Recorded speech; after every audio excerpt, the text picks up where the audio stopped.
Welcome to Math Forest linear algebra chapter second lecture fourth. आज हम करने जा रहे हैं लीनियर स्पैन। सबसे पहले हम सम डेफिनेशंस करेंगे, फिर उसके बाद में हम थ्योरम्स करेंगे एंड फिर एग्जांपल्स करेंगे। इससे पहले हमने linearly independent, linearly dependent and linear combination किया था, फिर लीनियर स्पैन कर रहे हैं। उसके बाद में हम बेसिस करेंगे जिसमें इन दोनों की जरूरत पड़ेगी, इसीलिए हम वन बाय वन कर रहे हैं। फिर इन्हें कंबाइन करेंगे कि इनका क्या यूज था।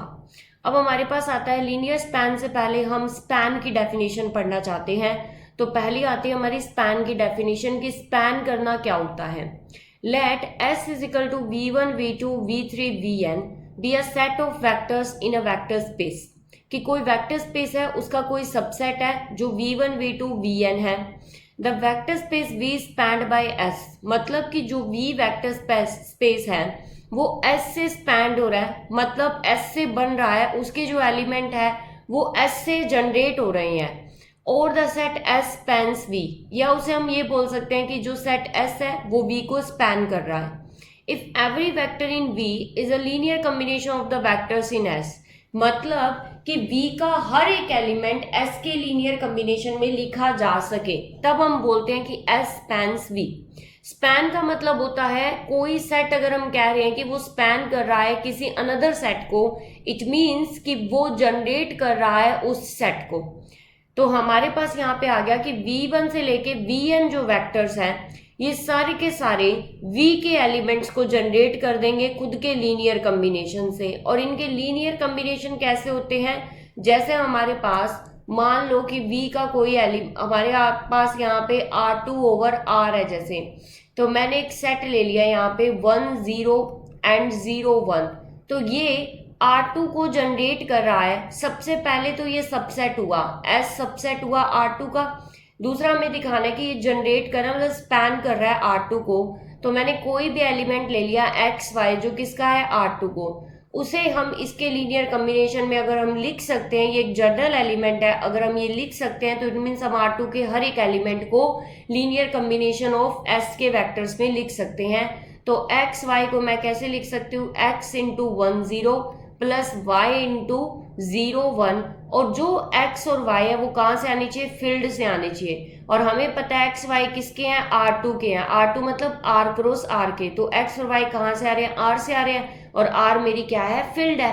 तो 1 0 0 1 किसको स्पैन कर रहे हैं, R2 को स्पैन कर रहे हैं। ऐसे ही आप बहुत सारे सेट निकाल सकते हो जो अनदर वेक्टर स्पेस को क्या करते होंगे, स्पैन करते होंगे। तो आगे आगे जैसे आप एग्जाम्पल करोगे आपको पता चल जाएगा।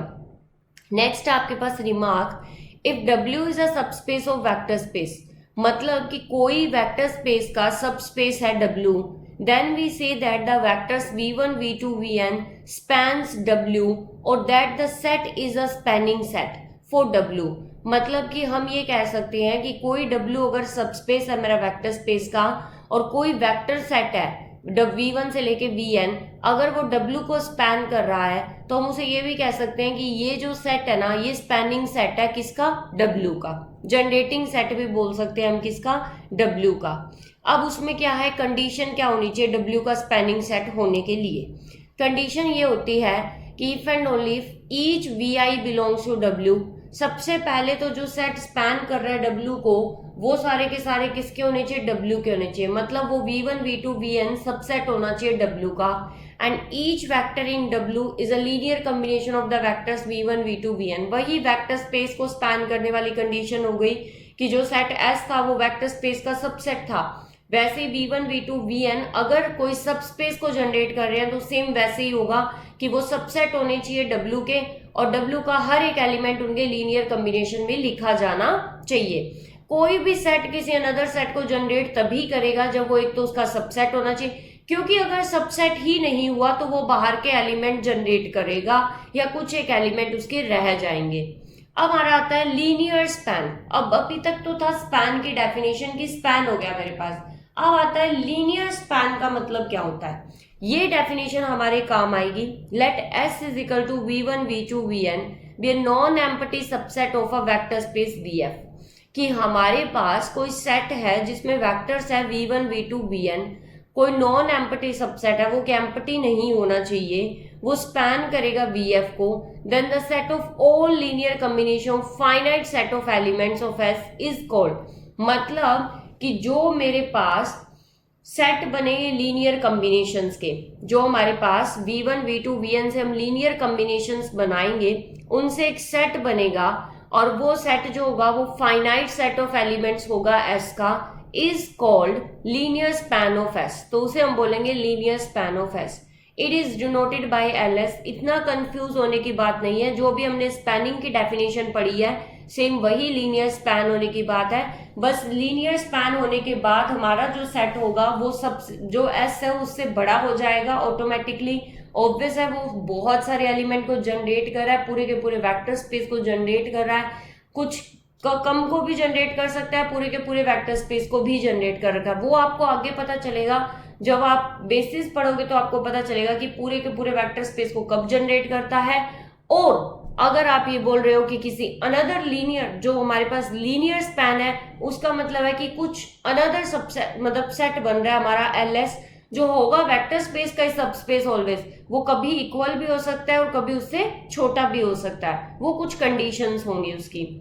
तो it is denoted by LS और generated by S, that is LS is equal to V1 V2 Vn से जनरेट होंगे। और वो जनरेटिंग सेट कैसा होगा हमारे पास, is equal to summation I1 to form N AI VI, और AI कहाँ से होंगे, फील्ड से, और VI कहाँ से होंगे, S से होंगे। और N इज फाइनाइट, N कैसा होगा, फाइनाइट होगा। इससे हमारे पास एक LS बनेगा, वो LS सेट क्या कहलाएगा, लीनियर स्पैन ऑफ S। ठीक है, ये होता है आपके पास लीनियर स्पैन किसी भी सेट का। अब हमारे पास क्या आता है, नोट आता है, the space S doesn't depend on the order of vectors and how often any vector is repeated in the sequence। मतलब कि जो मेरा जनरेटिंग सेट होगा वो ऑर्डर पे डिपेंड कभी भी नहीं करेगा। ऑर्डर का मतलब क्या होता है हमारे पास, that is for example the space generated by 1 0 1 2 0 1, कि इससे मैंने एक स्पेस जनरेट किया 1 0 1 2 0 1 से, एक स्पेस मैंने जनरेट किया 0 1 1 0 1 2 से। यहाँ पे आपने नोटिस किया, जो इसको मान लो आप V1 लिख रहे हो, V1 V2 V3। अब हमने यहाँ पे क्या कर दिया, V3 को पहले रख लिया, यहाँ पे V1 को बाद में और V2 को सबसे आखिर में। इससे जनरेट होने वाला सेट, इससे जनरेट होने वाला सेट बिल्कुल सेम होगा, ऑर्डर पे डिपेंड नहीं करेगा कि पहले आप V1 V2 3 लिख रहे हो या V3 V1 V2 लिख रहे हो। ऑर्डर का मतलब ये है, ऑर्डर का मतलब V1 V2 V3 Vn को आप कहीं से भी इंटरचेंज कर सकते हो।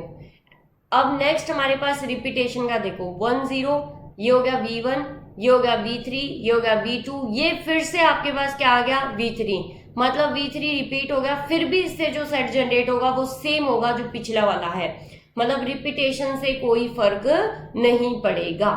अब आपके पास आते हैं एग्जाम्पल्स। तो पहला एग्जाम्पल देखो, the set E1 E2 E3। E1 E2 E3 को हम स्टैंडर्ड, मतलब आगे जाके अगर बेसिस करोगे तो आपको पता चलेगा कि ये स्टैंडर्ड बेसिस होती है आपके पास। E1 का मतलब है किस सेट से आ रही है, उससे उन्हें हम E1 E2 E3 से डिनोट करेंगे। E1 है 1 0 0, E2 है 0 1 0, E3 है 0 0 1, is a spanning set for these 3 dimension vector spaces R3। तो ये ऑब्वियस आपको दिख रहा है कि 3 टप्पल वाला है तो R3 का ही सबसेट होगा। हमने क्या किया, एक S लिया है जिसमें E1 E2 E3 3 एलिमेंट है, 3 वेक्टर है, वो इस टाइप के वेक्टर्स है, वो सबसेट है R3 के, और ये सेट पूरे के पूरे R3 को जनरेट करेगा, मतलब कि R3 का हर एक एलिमेंट इनके लीनियर कॉम्बिनेशन में लिखा जाएगा। तो because each vector x y z in R3 can be expressed as a linear combination of E1 E2 E3। अब कैसे लिख सकते हो, R3 का कोई जनरल एलिमेंट ले लिया हमने x y z, x कहाँ से आएगा, R से, ऑब्वियस है x y z कहाँ से बिलोंग कर रहा है, R क्रॉस R से, जिसमें से x R से, y R से, z R से, और R क्या आपकी फील्ड है। तो हमारे पास A1 A2 A3 R से आ रहा है, ये क्या हुआ, V1 V2 V3 हुआ, मतलब E1 E2 E3 ले रखा है इसमें, ये कहाँ से आ रहा है, S से आ रहा है। तो हमारे पास एक्स वाई जेड क्या हो गया, लीनियर स्पैन हो गया। तो ये मेरा क्या बन गया, LS बन गया, और LS किसके इक्वल हो गया, R3 के इक्वल हो गया। तो यहाँ से आपको पता चला कि आर क्यूब का हर एक एलिमेंट किसके लीनियर कॉम्बिनेशन में लिखा जा रहा है, E1 E2 E3 के लीनियर कॉम्बिनेशन में लिखा जा रहा है। नेक्स्ट आपके पास क्या आता है, second, the set E1 E2 E3 En is a spanning set of n dimension vector space Rn। मतलब ऐसे ही अगर आपके पास E1 E2 E3 En का सेट है, वो अगर n डायमेंशन Rn का सबसेट है तो वो उसका स्पैनिंग सेट होगा, बिकॉज ईच वेक्टर होगा ना A1 A2 A3 En can be expressed as the linear combination of E1 E2 En, कि वो E1 E2 En के लीनियर कॉम्बिनेशन में लिखा जाएगा। कैसे लिखा जाएगा, A1 A2 En को आप कैसे लिख सकते हो, A1 E1 plus A2 E2 plus AN EN। E1 का मतलब क्या है 1 0 0 0, E2 का मतलब क्या है 0 1 0। ये फर्स्ट टप्पल को जनरेट कर रहा है, ये सेकंड को, ये थर्ड को, ऐसे करते करते n पूरे टप्पल्स को जनरेट कर देगा। तो जो हमारे पास ये स्टैंडर्ड सेट होता है E1 E2 En का, अगर इसमें E1 E2 है तो वो R2 को कर रहा है, और E1 E2 कैसा होगा फिर R2 को कर रहा है तो 1 0 0 1 टाइप का। अगर आपके पास R ओवर R है तो 1 जनरेट कर देगा। इस तरीके से आप Rn ओवर R तक का जनरेट करा सकते हो इन स्टैंडर्ड सेट से। अब आपके पास आते हैं definition finitely generated vector space, कि फाइनाइटली जनरेटेड वेक्टर स्पेस किसे कहते हैं। A vector space VF is said to be a finitely generated vector space if there exist a finite subset S of V। मतलब अभी तक हम सिर्फ spanning की बात कर रहे थे, स्पैनिंग में हमने अभी तक एलिमेंट्स की बात नहीं की है। जब हमने लीनियर स्पैन किया तो हमने एलिमेंट्स की बात की है कि फाइनाइट नंबर ऑफ एलिमेंट्स होने चाहिए। अब हम फाइनाइट जनरेटेड वेक्टर सेट की बात कर रहे हैं, तो आपको नाम से ही पता चल रहा है फाइनाइट का मतलब कि कुछ फाइनाइट एलिमेंट्स होंगे, जनरेटेड का मतलब कि जनरेट कर रहे होंगे, और वेक्टर स्पेस का मतलब वेक्टर स्पेस को जनरेट कर रहे होंगे, कि कोई ऐसा सबसेट जो फाइनाइट है और जो वेक्टर स्पेस को जनरेट कर रहा है उसे हम बोलेंगे फाइनाइट जनरेटेड वेक्टर स्पेस।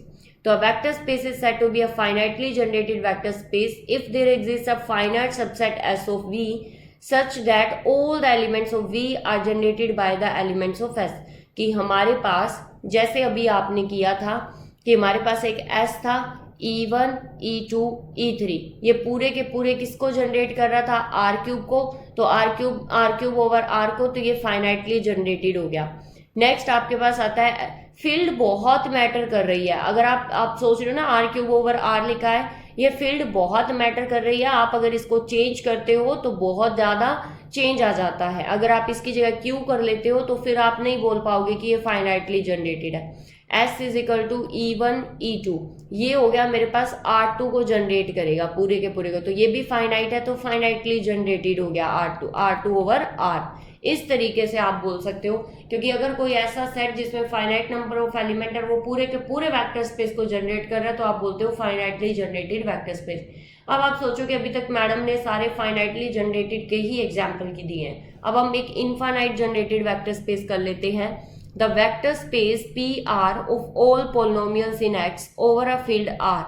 मतलब कि मैंने क्या किया, एक वेक्टर स्पेस लिया है PR का जिसमें ऑल पोलिनोमियल्स इन X की ओवर अ फील्ड R। मतलब मैंने इसको इनफाइनाइट तक बोल दिया है, मतलब कि इसमें हर टाइप की पोलिनोमियल हो सकती है। मैंने पावर को, जो पोलिनोमियल की पावर है, जो डिग्री है, मतलब उसको डिफाइन नहीं किया है इस infinitely generated vector space, because क्योंकि वो पोलिनोमियल कैसा हो सकता है, उसमें 1x x स्क्वायर xn इससे जनरेट होगा, एंड सो ऑन चलता जाएगा। क्योंकि हमारे जो पोलिनोमियल की डिग्री अगर फाइनाइट होती, अगर पोलिनोमियल की डिग्री फाइनाइट होती तो हम फाइनाइट नंबर ऑफ सेट से उसे जनरेट कर सकते थे, पर यहाँ पे पोलिनोमियल की डिग्री फाइनाइट नहीं है तो हम फाइनाइट नंबर ऑफ सेट से उसे जनरेट नहीं कर सकते। तो इसलिए हमारे पास ये क्या हो गया, इनफाइनाइटली जनरेटेड वेक्टर स्पेस हो गया है। नेक्स्ट आपके पास क्या आता है, अगर आप R ओवर Q लेते हो तो भी वो आपके पास क्या हो जाता है, इनफाइनाइटली जनरेटेड हो जाता है, क्योंकि उसमें भी आपको बहुत सारे एलिमेंट चाहिएंगे। तो उसमें भी आपको क्या होगा कि इनफाइनाइटली जनरेटेड हो जाएगा आपके पास। तो हमारे पास कैसे, कि हमने पहले ही पढ़ा हुआ है कि फील्ड ओवर अ सब फील्ड हमारे पास क्या होता है, वेक्टर स्पेस होता है। तो अगर मैं R ओवर Q करती हूँ तो ये भी इनफाइनाइटली जनरेटेड है, क्योंकि हमें जो सेट मिलेगा S, वो मतलब कि यहाँ पे ऐसा नहीं होगा कि फाइनाइट नंबर ऑफ सेट उसे क्या कर पाएंगे, जनरेट कर पाएंगे। पर हाँ, अगर फील्ड ओवर फील्ड होता है तो फाइनाइट नंबर ऑफ सेट होते हैं वो उसको जनरेट कर पाते हैं। नेक्स्ट आपके पास क्या होता है कि थ्योरम आती है next, in a vector space V L S is the smallest space subspace containing S, कि कोई भी वेक्टर स्पेस है बी, उसमें जो लीनियर स्पैन होगा ना वो स्मॉलेस्ट सब स्पेस होगा जो एस को कंटेन करता होगा। कहने का मतलब कि जिस भी सेट से लीनियर स्पैन बनेगा, मतलब एस सेट से अगर एस का लीनियर स्पैन बना है तो वो जो लीनियर स्पैन होने वाला सेट होगा ना वो सबसे छोटा सेट होगा जो उस सेट को कंटेन करता होगा। जिस सेट से लीनियर स्पैन बन रहा है वो सेट उसका सबसे स्मॉलेस्ट सेट होगा जो उस सेट को कंटेन करता होगा। तो अब आपके पास क्या है, यहाँ पे प्रूव करना है हमें। तो हमने क्या किया, लेट एस को हमने नॉन एम्पटी लेके चले हम। एस नॉन एम्पटी हो गया, एस सबसेट है वी का। ऑब्वियस है कि जो लीनियर स्पैन होता है वो सबसेट होता है वी का। तो हमें क्या करना है, एल एस को सबसे छोटा सबसेट दिखाना है जो एस को कंटेन करता होगा। सबसे पहले तो हमें एल एस को वी का सबसेट दिखाना है। तो और फिर उसके बाद में कोई अनदर, हमारे दो मोटिव है। हमारा पहला मोटिव क्या है कि हमें एल एस को सबसेट दिखाना है वी का, मतलब सब स्पेस ही दिखाना है वी का एक तरीके से। दूसरा हमें ये दिखाना है कि कोई अनदर सेट है जो अनदर सब स्पेस है लीनियर, जो डब्ल्यू है जो एस को क्या कर रहा है, कंटेन कर रहा है। यहाँ पे सब स्पेस दिखाना ना कि एल एस स्मॉल एस सब स्पेस कंटेनिंग एस, तो हमें पहले तो एल एस को क्या दिखाना है, सब स्पेस दिखाना है वी का। फिर हमें ये दिखाना है कि कोई एस है जो अनदर सब स्पेस में जा रहा है, तो एल एस को स्मॉल एस दिखाना है, तो मतलब एल एस उन सभी सब स्पेस के अंदर होगा जो एस को कंटेन कर रहे हैं। तो हमें सेकंड ये प्रूव करना है कि एल एस होगा वो उस अनदर सब स्पेस के अंदर होगा। मुझे ये दो चीज प्रूव करनी है, एक तो ये प्रूव करना है, एक ये प्रूव करना है। तो ये बिल्कुल आसान है। अगर सब स्पेस दिखाना है तो आपको क्या प्रॉपर्टी करनी है, A U plus B V L S में दिखाना होता है। यू और वी किसके होते हैं, एल एस के होते हैं। यही सब स्पेस वाले चैप्टर में हमने किया था। तो सबसे पहले जो सब स्पेस होता है वो नॉन एम्पटी होना चाहिए। तो हमने लेट किया है कि एस मेरा पास क्या है, नॉन एम्पटी है और वो सबसेट है वी का। For any V I belongs to S, मतलब कि कोई भी वी आई है मेरे पास जो किससे बिलोंग कर रहा है, एस से बिलोंग कर रहा है, तो आप उसे लीनियर कम्बिनेशन में लिख सकते हो। कैसे लिख सकते हो लीनियर कम्बिनेशन में, v1 इज इक्वल टू, मतलब s के एलिमेंट को भी उनके लीनियर कम्बिनेशन में लिख सकते हो, वो ls में जाएंगे आपके पास। तो v1 को आप कैसे लिख सकते हो, 1v1, क्योंकि 1 कहाँ से आ रहा है, फील्ड से आ रहा है आपके पास। फील्ड में आइडेंटिटी होनी जरूरी होती है, क्योंकि फील्ड में 1 होता है वो उसकी मल्टीप्लिकेटिव आइडेंटिटी होती है। तो आपको पता ही है कि जो ls के एलिमेंट होते हैं वो कैसे होते हैं, summation of A I V I type के होते हैं। ए आई कहाँ से आता है, फील्ड से, और वी आई कहाँ से आ रहा है, तो एस से। तो हमने v1 तो एस से ले लिया है, और यहाँ फील्ड से क्या आ रहा है, 1 आ रहा है, और 0 भी फील्ड में होता जरूरी होता है, क्योंकि फील्ड होता है वो एडिशन के रिस्पेक्ट में अबिलियन ग्रुप होता है, तो हमारे पास 0 होना जरूरी है। तो हमने v1 को कैसे लिखा, 1v1 प्लस 0v2 ऐसे सोन। 1 आ रहा है फील्ड से, 0 भी आ रहा है फील्ड से। v1 कहाँ से आ रहा है, हमारा s से आ रहा है, तो ये किस में चला गया, ls में चला गया, क्योंकि हमने ls की डेफिनेशन पढ़ी थी। मतलब s का एलिमेंट था और ls में चला गया, तो s किसका सबसेट हो गया, ls का हो गया। एक चीज तो हमने प्रूव कर दी कि ls कंटेन कर रहा है s को। अब हमें दिखाना है कि यह ls है, ये सब स्पेस है, क्योंकि सब स्पेस कंटेनिंग एस पहले हमने दिखाया कंटेन कर रहा है, फिर हम सब स्पेस दिखाएंगे, फिर हम स्मॉल एस दिखाएंगे, इस तरीके से हम चलेंगे। तो हमने क्या किया, लेट यू वी कोई ls के एलिमेंट लिए। ls के एलिमेंट क्या है, summation of A I V I type के है, तो u कैसा होगा, a1u1 plus a2u2 and so on an जिसमें से सारे ए आईज कहाँ से आ रहे हैं, फील्ड से, और सारे यू आईज कहाँ से आ रहे हैं, एस से आ रहे हैं। फिर मैंने एक अनदर एलिमेंट लिया v, वो कैसा है, b1v1 plus b2v2 and plus so on bm तो बी आईज है वो कहाँ से आएंगे, फील्ड से, और वी आईज है वो कहाँ से आएंगे, एस से आएंगे। ये ऑब्वियस है कि ls की क्या है, डेफिनेशन है। अब हमें ये दिखाना है कि ए यू प्लस बी वी, हमें दिखाना है A U plus B V किस में जाएगा, ls में।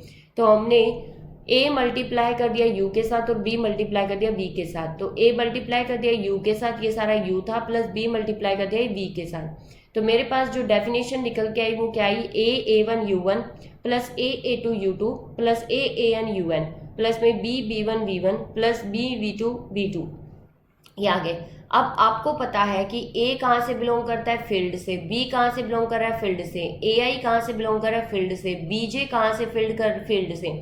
दो फील्ड के एलिमेंट की प्रोडक्ट है वो किस में जाएगी, फील्ड में, क्योंकि फील्ड होता है वो क्लोजर होता है विद रिस्पेक्ट टू मल्टीप्लिकेशन। हमारे पास ये बाइनरी ऑपरेशन होता है इस पे, तो A इंटू ए आई कहाँ से आएगा, फील्ड में, and B into B J कहाँ से जाएगा, फील्ड में। और हम पहले ही करें कि यू आईज और वी आईज है वो सारे किसके हैं, एस के हैं। तो ये सारा लीनियर कम्बिनेशन, जो सारा लीनियर कम्बिनेशन है ये किस में चला जाएगा, एल एस में। तो where being a linear combination of u1 u2 un v1 v2 vn belongs to ls। इस लाइन का मतलब यही है कि ये सारे जो स्केलर्स है ये फील्ड से आ रहे हैं, जो यू आईज है वी आईज है वो कहाँ से आ रहे हैं, एस से आ रहे हैं। तो इनका जो लीनियर कम्बिनेशन है वो किस में जा रहा है, एल एस में जा रहा है। ये लाइन इसी का है। तो हमारे पास क्या हुआ, A B, thus A B belongs to a field and U V belongs to L S. तो A U plus B V किस में गया, एल एस में। और ये किसकी होती है basic definition, if and only फली, कि ये एल एस क्या हो गया मेरा, सब स्पेस हो गया वी का। और हमने पहली लाइन प्रूव की थी कि वो एस को कंटेन भी करता है। तो यहाँ तक हमारा प्रूव हो गया कि एल एस सब स्पेस है जो एस को क्या कर रहा है, कंटेन कर रहा है। अब हम उसे स्मॉलेस्ट दिखाना है। स्मॉलेस्ट दिखाने के लिए हमें एक जनरल सब स्पेस लेना पड़ेगा और एल एस को उसके अंदर कंटेन करवाना पड़ेगा। तो we shall now show that L S is the smallest subspace of V containing S. की एल एस है वो सबसे छोटा सबस्पेस है जो किसको कंटेन कर रहा है, एस को कंटेन कर रहा है। तो अब हमारे पास क्या हुआ, let W be any other subspace of V containing S। तो हमने W एक ले लिया है जो अनदर सबस्पेस है किसका, V का, जो S को क्या कर रहा है, कंटेन कर रहा है। बस हमें स्मॉलेस्ट दिखाने के लिए ये दिखाना है कि LS है वो W के अंदर है, क्योंकि W हमने कोई जनरल सबस्पेस लिया है और हमें LS को W के अंदर दिखाना है। तो now U belongs to LS, U किस में बिलोंग कर रहा है, LS में। तो U किस तरीके का होगा, A1 V1 plus A2 U2, मतलब A1 U1 plus A2 U2 and so on AN UN type का।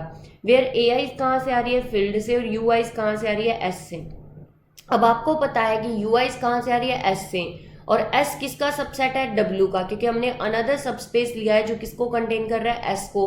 तो UI किसके अंदर चली गई, W के अंदर चली गई। हमें पता है कि एक एलिमेंट फील्ड का और एक एलिमेंट, देखो हमें पता है, हमने बेसिक डेफिनेशन की है वेक्टर स्पेस की, कि ए आईज कहाँ से आ रही है, फील्ड से, और यू आईज अगर डब्ल्यू से आ रही है तो ए आईज यू आईज कहाँ पे जाएंगी, डब्ल्यू में जाएंगी, क्योंकि ये हमारी क्या होती है, मल्टीप्लीकेशन, जो स्केलर मल्टीप्लिकेशन होती है उसके थ्रू ये कहाँ पे जाता है, सबस्पेस के अंदर जाएगा, क्योंकि subspace itself a vector space होता है। ये एलिमेंट W से आ रहा है, ये एलिमेंट AI से आ रहा है, W सबस्पेस है, subspace itself a vector space होता है, तो ये किस में जाएगा, W में जाएगा।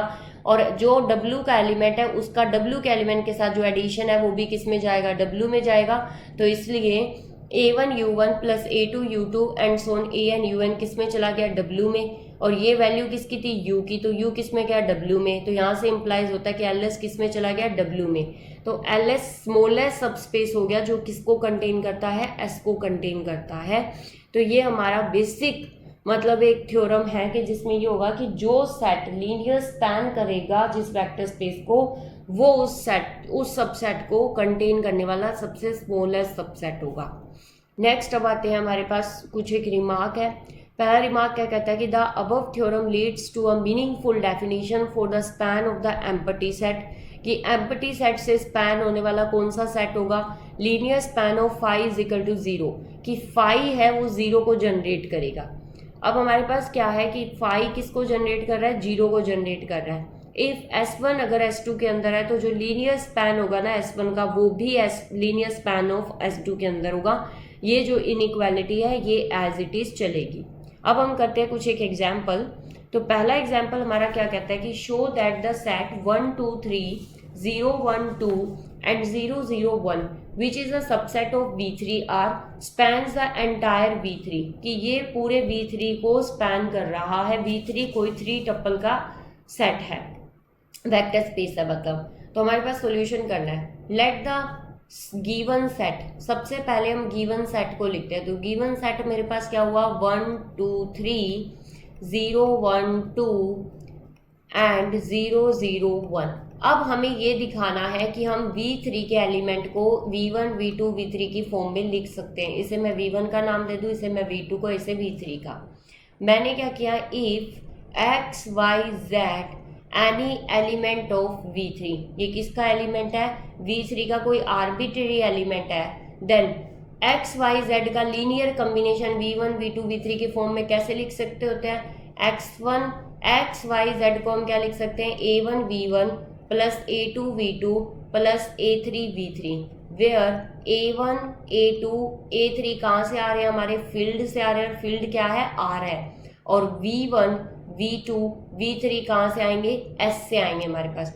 अगर हमें ये पता होता है कि जो LS है ना वो सबसेट होता है VF का।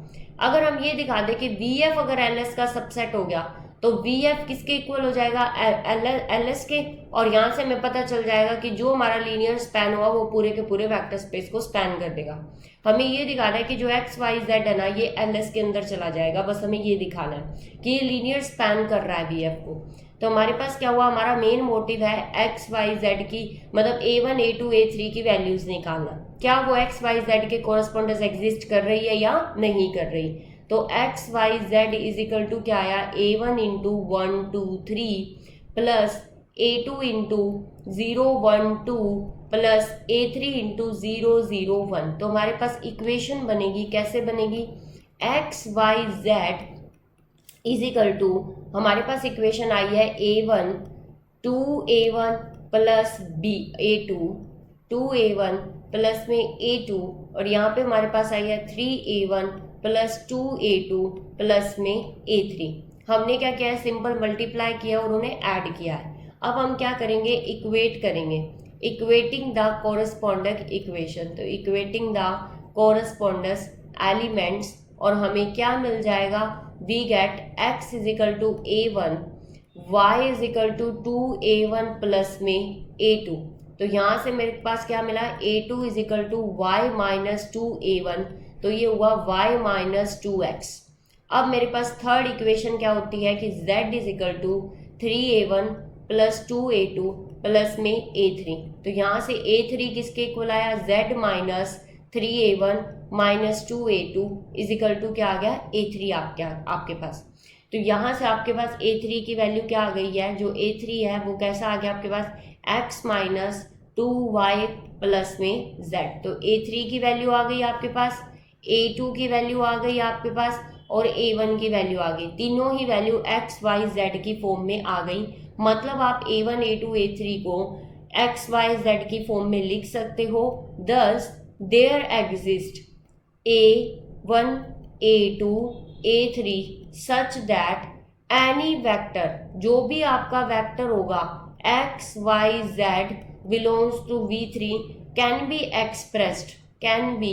expressed as a linear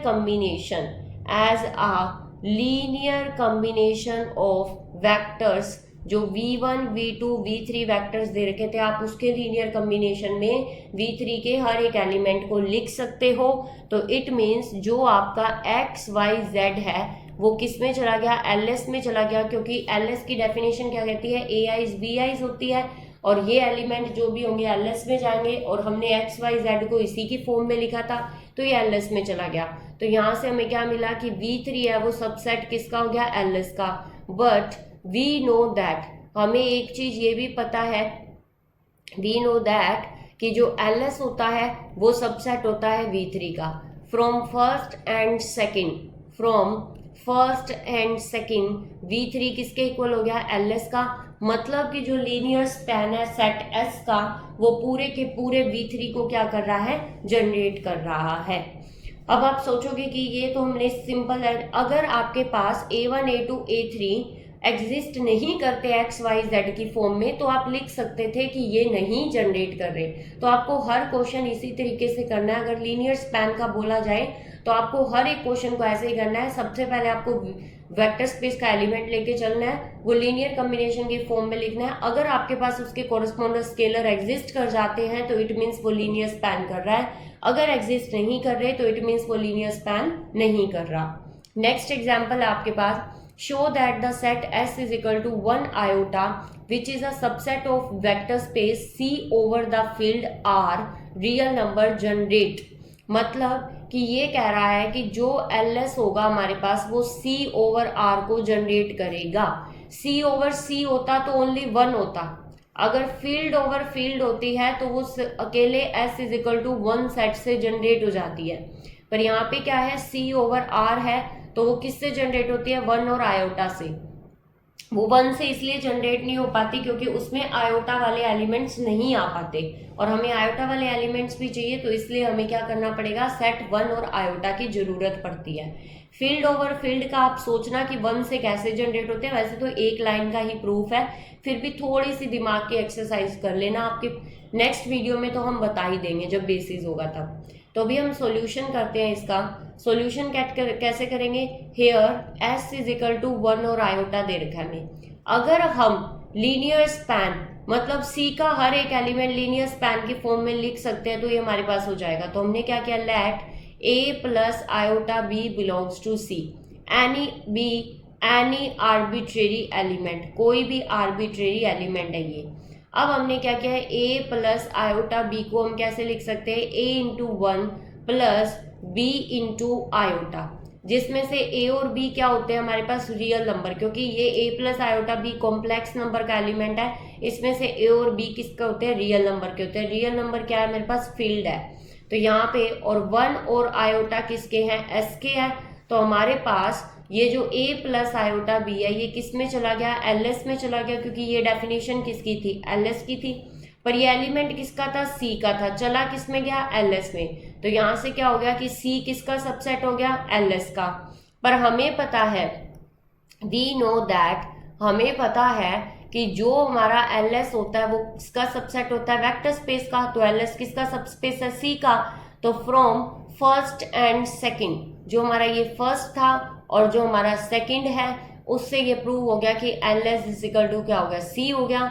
मतलब एस 1 और आयोटा ने पूरा का पूरा किसको स्पैन कर दिया, कॉम्प्लेक्स नंबर को स्पैन कर दिया। तो यहाँ पे हमें 2 ही एलिमेंट चाहिए थे पूरे के पूरे कॉम्प्लेक्स नंबर को स्पैन करने के लिए। सी ओवर आर के लिए हमें 2 एलिमेंट चाहिए, सी ओवर सी के लिए हमें एक ही एलिमेंट चाहिए। तो यहाँ पे आपका लीनियर स्पैनिंग का चैप्टर कंप्लीट होता है। कल हम बेसिस करेंगे, जो मोस्ट इम्पोर्टेंट टॉपिक है वेक्टर स्पेस का। इसमें अगर आप कोई हायर एजुकेशन के एंट्रेंस एग्जाम दोगे तो आपको मस्ट है कि क्वेश्चन होगा ही होगा, आएगा ही आएगा, और अगर आप नेट का एग्जाम देते हो तो भी आपसे बेसिस का क्वेश्चन तो पूछा ही जाएगा, और बेसिस की थ्योरम्स भी काफ़ी इंपॉर्टेंट है, उनके रिजल्ट्स भी काफ़ी इंपॉर्टेंट है। तो अभी के लिए इतना ही, थैंक यू।